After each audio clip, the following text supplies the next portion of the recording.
Salam sejahtera anak-anakku kelas 10 MIPA maupun IPS. Puji Tuhan kita bertemu kembali dalam mata pelajaran sejarah Indonesia. Dengan harapan semua dalam keadaan sehat dan tetap semangat.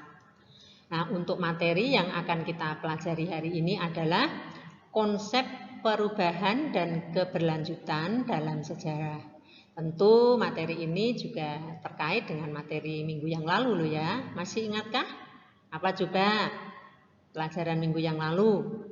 Yaitu tentang konsep berpikir dalam sejarah, meliputi kronologis, diakronik, sinkronik. Nah, kemudian kalian kan ada tugas. Bu Margi percaya kalian sudah mengumpulkan tugas semuanya untuk yang minggu lalu. Nah, baik, kita akan langsung masuk ke materi. Namun sebelumnya kita lihat dulu tujuan pembelajaran kita pada hari ini ya. Adapun tujuan pembelajaran kita adalah yang pertama, kalian dapat menjelaskan konsep perubahan dan keberlanjutan dalam sejarah. Kemudian yang kedua, menunjukkan contoh-contoh perubahan dan keberlanjutan dalam sejarah. Yang ketiga, menunjukkan faktor-faktor yang mempengaruhi perubahan. Nah, oke, kita langsung masuk ke konsep perubahan dalam sejarah. Perubahan merupakan ketidaksamaan suatu keadaan dengan keadaan lain dari waktu ke waktu.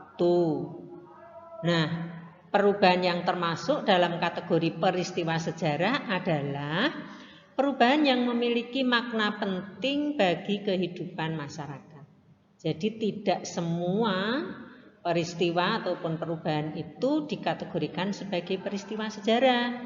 Hal-hal yang bersifat rutin, keseharian itu tidak dikategorikan sebagai peristiwa sejarah. Tapi hanya peristiwa yang membawa makna bagi kehidupan orang banyak. Nah, peristiwa yang menjadi penyebab perubahan kemudian akan mengakibatkan dampak tertentu bagi kehidupan manusia selanjutnya. Contohnya, ini bagi kehidupan bangsa Indonesia ya. Misalnya dari masa kolonial, kemudian karena berhasil memproklamasikan kemerdekaan, maka bangsa kita kemudian memasuki masa yang disebut dengan masa kemerdekaan. Nah, terjadinya perubahan dari masa kolonial ke masa kemerdekaan ini karena ada momentum sejarah penting, yaitu proklamasi kemerdekaan. Contoh berikutnya, masa demokrasi liberal kemudian mengalami perubahan di masa selanjutnya, yaitu masa demokrasi terpimpin. Dari demokrasi terpimpin kemudian masa Orde Baru. Selanjutnya dari masa Orde Baru ke masa reformasi. Jadi ada peristiwa-peristiwa penting yang menyebabkan terjadinya perubahan yang dialami oleh bangsa Indonesia. Demikian juga kalau kita terapkan dalam kehidupan kita sehari-hari. Juga terjadi perubahan-perubahan atau peristiwa-peristiwa penting yang mengakibatkan kita mengalami perubahan-perubahan dalam hidup kita ini. Berikutnya tentang konsep berkelanjutan dalam sejarah. Secara umum, konsep berkelanjutan berkaitan dengan perkembangan karena berkelanjutan merupakan perwujudan dari suatu proses perkembangan aspek kehidupan masyarakat yang terus berlanjut meskipun situasi dan kondisi berubah. Setiap peristiwa sejarah tidak berdiri sendiri dan tidak terpisahkan dari peristiwa lain karena merupakan rangkaian peristiwa yang berkelanjutan.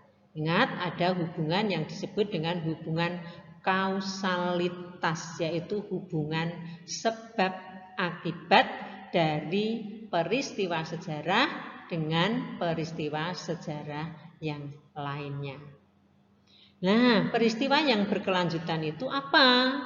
Yaitu bahwa kehidupan manusia saat ini merupakan mata rantai dari kehidupan masa lampau, sekarang, dan masa datang.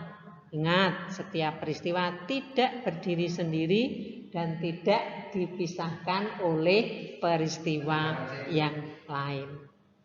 Contohnya tentang peran pemuda sebagai penggerak sejarah. Kita lihat ini dari tiap-tiap masa berbeda. Nah, pada masa pergerakan Indonesia, pemuda memiliki peran penting. Buktinya apa? Pada saat itu, yaitu tahun 1928, terjadi peristiwa yang disebut dengan peristiwa Sumpah Pemuda. Nah, ini menunjukkan peran aktif para pemuda dalam sejarah perjalanan hidup bangsa Indonesia. Kemudian peran pemuda yang berikutnya, nah, saat menjelang proklamasi, yaitu pada tanggal 16 Agustus, terjadi peristiwa yang dikenal dengan peristiwa Rengas Dengklok, di mana pada saat ini peran pemuda juga sangat penting. Karena apa? Mereka melakukan kehendak atau menyampaikan keinginannya kepada gulungan tua agar segera diproklamasikan kemerdekaan. Namun sempat terjadi perbedaan pendapat pada waktu itu antara golongan muda dan golongan tua mengenai pelaksanaan kemerdekaan. Tapi toh akhirnya perdebatan itu bisa terselesaikan dengan baik. Berikutnya, peran pemuda pada masa reformasi tahun 1998. Nah, pada saat ini para pemuda juga melakukan perannya atau bisa dikatakan sebagai penggerak sejarah begitu atas bangsa ini. Mereka melakukan aksi demonstrasi dan juga menyampaikan tuntutan kepada pemerintah pada waktu itu hingga menyebabkan mundurnya Presiden Soeharto dari jabatan Presiden Republik Indonesia. Nah, inilah contoh-contoh konsep berkelanjutan dalam sejarah. Dengan demikian, perubahan dan berkelanjutan itu selalu terjadi atau dialami oleh manusia, baik sebagai individu, sebagai masyarakat, ataupun suatu bangsa. Adapun perubahan-perubahan itu terjadi karena beberapa faktor yang dibedakan menjadi yang pertama yaitu faktor internal. Maksudnya faktor yang terjadi dari dalam masyarakat atau bangsa itu sendiri, yaitu meliputi perubahan jumlah penduduk. Nah, contoh dalam konteks sejarah, pada masa kolonial Belanda diterapkan program transmigrasi. Program ini merupakan bagian dari politik etis. Nah, transmigrasi yang dilaksanakan pada waktu itu yaitu dipindahkannya penduduk dari Jawa ke luar Jawa. Nah, dengan demikian terjadi perubahan perilaku masyarakat karena apa? Mereka harus beradaptasi dengan lingkungan yang baru. Jadi sekali lagi perubahan jumlah penduduk bisa mempengaruhi terjadinya perubahan. Kemudian yang kedua, penemuan baru. Nah, penemuan baru ini bisa berupa unsur kebudayaan ataupun alat ataupun ide baru yang diciptakan oleh individu atau rangkaian ciptaan ide dalam masyarakat. Nah, ini disebut dengan discovery. Apabila unsur kebudayaan yang ditemukan tadi kemudian diakui, diterima, diterapkan oleh masyarakat, maka menjadi invention. Nah, jadi sekali lagi penemuan-penemuan baru bisa menjadi faktor terjadinya perubahan. Penemuan baru itu bisa berupa ide, gagasan, ataupun bisa berupa alat. Kemudian yang berikutnya konflik dalam masyarakat. Nah, contoh dalam sejarah. Di negeri Belanda, ketika Belanda pada waktu itu masih berkuasa di Indonesia, pernah terjadi konflik di parlemen, yaitu antara golongan konservatif dengan golongan liberal. Nah, konflik yang terjadi pada waktu itu dimenangkan oleh golongan liberal. Dampaknya apa? Nah, dampak dari kemenangan golongan liberal ini adalah di Indonesia kemudian diterapkan politik yang disebut dengan politik etis. Nah, ini contoh bahwa ternyata konflik bisa menjadi penyebab terjadinya perubahan bagi masyarakat. Nah, faktor kedua yang mempengaruhi terjadinya perubahan adalah faktor eksternal. Maksudnya faktor-faktor yang berasal dari luar masyarakat itu sendiri. Meliputi 1. Perubahan lingkungan fisik. Perubahan lingkungan fisik ini bisa berupa bencana alam seperti banjir, tsunami, gempa bumi, gunung meletus. Nah, dengan adanya bencana alam seperti ini, kemungkinan masyarakat kan meninggalkan daerah asalnya, kemudian pindah ke daerah baru. Nah, di daerah baru itulah mereka harus melakukan perubahan-perubahan, melakukan hal-hal baru yang sebelumnya tidak dilakukan di daerah asal. Dengan demikian, perubahan lingkungan fisik bisa mempengaruhi terjadinya perubahan dalam kehidupan sosial. Kemudian yang kedua, peperangan. Contohnya dalam konteks sejarah. Nah, dalam Perang Dunia Kedua, Jerman mengalami kekalahan terhadap sekutu.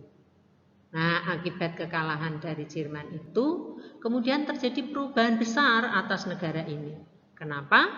Karena berdasarkan perjanjian Potsdam, maka negara Jerman dibagi menjadi 2, yaitu Jerman Timur atau Jerman Barat dan Jerman Timur. Nah, masing-masing ini dipengaruhi oleh negara yang berbeda. Jerman Barat di bawah pengaruh Amerika Serikat dan sekutunya, sementara Jerman Timur berada di bawah pengaruh Uni Soviet. Nah, kalau dalam konteks peperangan itu biasanya setelah berakhir ada pihak yang menang, ada pihak yang kalah. Nah, keputusan-keputusan yang harus dilakukan oleh pihak yang kalah biasanya ditentukan oleh pihak yang menang. Demikian pula dengan yang dialami Jerman pada waktu itu.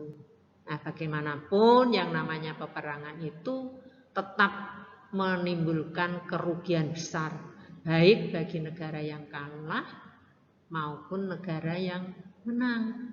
Oleh sebab itu, mari kita berupaya untuk terus mewujudkan perdamaian dunia, dimulai dari perdamaian di lingkungan kita masing-masing. Kemudian yang berikutnya, pengaruh kebudayaan asing. Nah, kebudayaan baru yang masuk ke suatu wilayah tertentu biasanya itu kan akan mempengaruhi perkembangan kebudayaan masyarakat.